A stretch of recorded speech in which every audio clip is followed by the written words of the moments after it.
A Garda Civil de Boiro, en colaboración coa Policía Local de Noia, detivo a un veciño desta última localidade como presunto autor dun delito de roubo con violencia, outro de apropiación indebida e 3 delitos de estafa.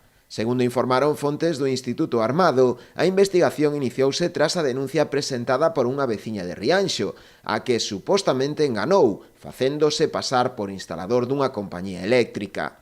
Ao parecer cobroulle uns 250 euros pola sustitución do contador da vivenda, pero nunca chegou a realizala.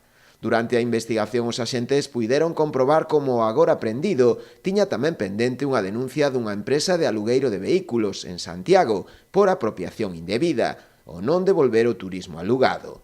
Pero as súas falcatruadas non acabaron aquí. A Garda Civil puido comprobar tamén que estaba implicado en 2 delitos de estafa nunha gasolineira de Noia, onde realizou 2 recargas sen o correspondente pago.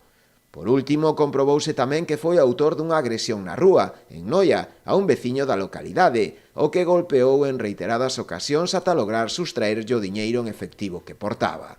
Despois de pasar a disposición do xulgado de instrución de Garda de Noia, o xuíz decretou o seu ingreso en prisión.